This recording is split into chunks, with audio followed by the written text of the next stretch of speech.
Hey, this is Tom from MVP Chess. Welcome back to my series on Bobby Fischer's seminal work, My 60 Memorable Games. In this video, we'll be analyzing game number 49 that Fischer played versus Robert Steinmeyer in the U.S. Chess Championship in 1963. Fischer crushes the Caro-Kann in just 17 moves. You're not going to want to miss it. Before we jump in, don't forget to smash that subscribe button and join Team MVP. Thank you so much for your support. So, Robert Steinmeyer was a United States Chess Federation Life Master. He was a native of St. Louis and was Missouri's best chess player for many, many years. As such, he was frequently invited to the United States Chess Championship during the 60s. And in 1963, he met Bobby Fischer with the black pieces. Fischer with white plays e4, best by test, of course.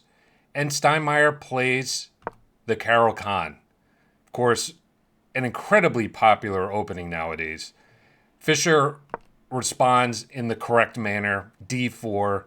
If your opponent's not going to play e5 or the Sicilian, grab the whole center, play d4 on the second move. That's principled against the Caro-Kann and also against the French. d5, and nowadays the most testing variation is to play e5, the advanced variation, and either go in for the short variation or the Shirov variation or the Tau variation. These are very aggressive weapons against the Caro-Kann. Those are the ones that the Caro-Kann player really fears. Instead, knight c3, Fischer plays the classical variation, also known as the Capablanca variation. And we see Black's idea with this capture is to be able to develop this light squared bishop outside of the pawn chain. Fischer retreats the knight, hitting the bishop, and plays knight f3 here. Interesting moment in the game. Usually in this position, Black plays knight bd7. Okay, and the reason being is Black wants to prevent this knight from hopping into e5 quickly and winning a tempo on this bishop. Okay, so Fischer is going to look to expand quickly on the king side, as we'll see in just a second. Steinmeyer instead plays knight f6, so he doesn't prevent this idea knight e5. And after h4, h6, Fischer opts to play bishop d3. Okay, definitely the most critical try here for white is to play knight e5. Okay, now we see the downside of developing the king's knight before the queen's. The knight hops in, gains a tempo on this bishop. Black really needs to retreat this piece to h7. Otherwise, he would lose the bishop pair. His pawn structure on the king side would be compromised. And here's an interesting line, just to give you a flavor of this position and how quickly white can develop an initiative. After bishop c4, e6, queen e2, Black can immediately go wrong here by grabbing this pawn on d4. White's perfectly coordinated to break through on the king side here with knight takes f7, boom, followed by queen takes e6. Just to give you an idea of that variation. Okay, but Fischer didn't go in for that. He didn't play knight e5. Instead, he played bishop d3, which is the main move of the classical variation, just exchanging these bishops. e6, bishop d2. Fischer's idea is to castle to the queen side. This is pretty common in this line of the Caro-Kann. Now we have knight bd7. Fischer's castles to the queen side. Queen c7. Usually Black is castling to the queen side as well. This is a more solid option. Black can also castle to the king side, and you can actually get some pretty exciting opposite sides castling positions. But the downside of doing that, and why most players refrain from doing it, at least historically, was because of this hook on h6. If the king ends up going to the king side and white starts launching a pawn storm, he's going to quickly make contact with the king side structure and be able to open it up very quickly. So it's very risky. But it is a way for the black pieces in this variation to play for a win, is to castle on the queen side.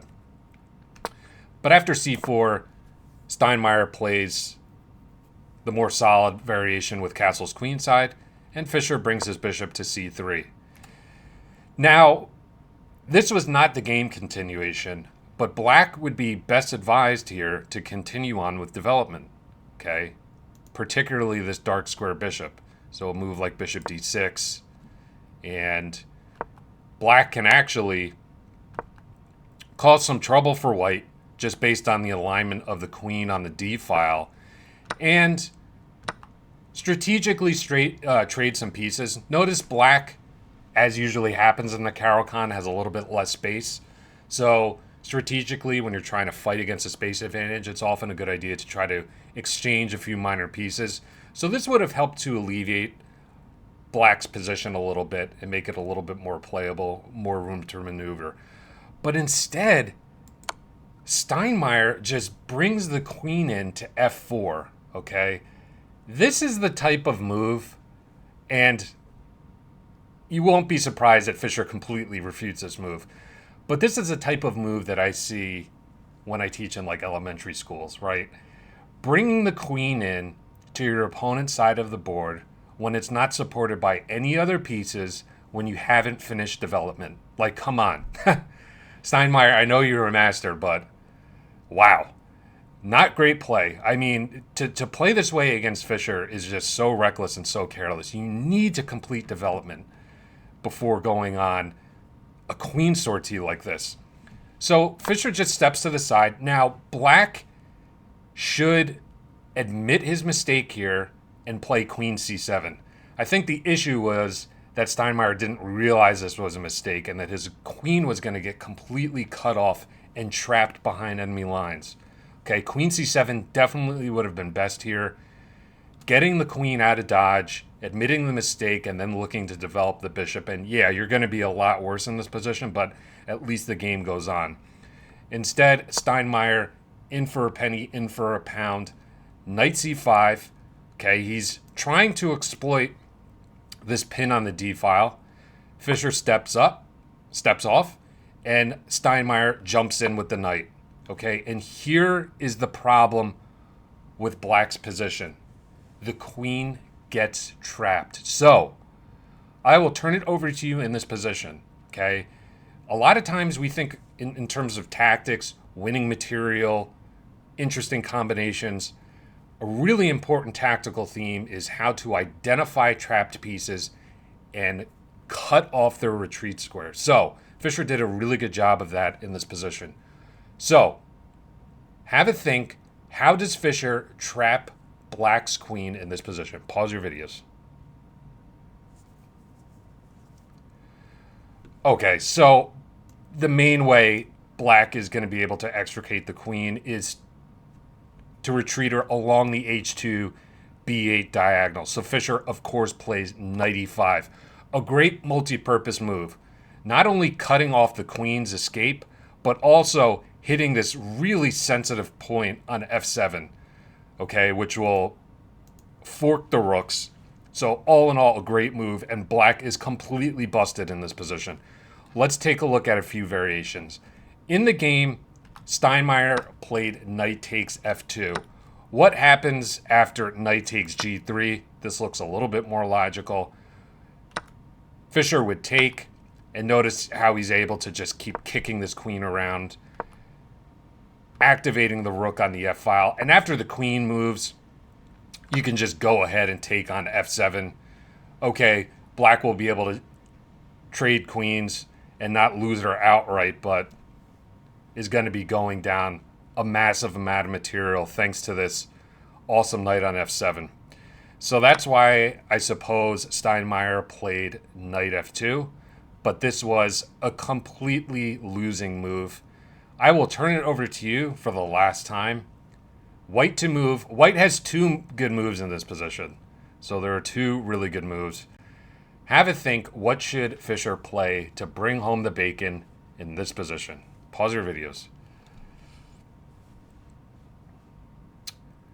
Okay, anytime you see this alignment, you got to be thinking of pin and win. So of course, in this position, Fischer played rook f1. He chose to bring the d rook to the f file. Rook HF1, not quite as good, but will also get the job done. So congratulations if you just decided to bring a rook to the F file to pin this knight. And in this position, Steinmeyer resigned. So let's just take a look at how the game may have concluded. Steinmeyer can grab this loose knight on g3, but after rook takes, queen e3, rook e2, queen f4, just kicking this queen around, it's got nowhere to go. And knight takes f7. Again, Fischer winning a boatload of material in this position. This would be completely helpless for the black player. This queen was just like shooting fish in a barrel. It was just such an easy target, nowhere to go. So the lesson here is you can't just throw your queen in to your opponent's side of the board unsupported. And if you do, you need to be really careful at a moment's notice that you can get her out of dodge so that she's not trapped and eventually lost. So this concludes the last game that we're going to look from Fischer's 11-0 finish in the U.S. Chess Championship in 1963 and 1964. After the tournament concluded, Larry Evans, who finished in second, was congratulated for winning the tournament. Fischer was congratulated for winning the exhibition. I thought that was a really funny quote that I wanted to share with you. So, hope you enjoyed this coverage of the U.S. Chess Championship and Fischer's perfect run. Be sure to smash that subscribe button. You're not going to want to miss my next installment, which is the Big 5-0. Game 50. We're in the 50s. We are almost there. The finish line is in sight. Thank you so much for watching. Thank you so much for your support. I hope you have a great rest of your day, and I'll see you next time. Take care. Bye.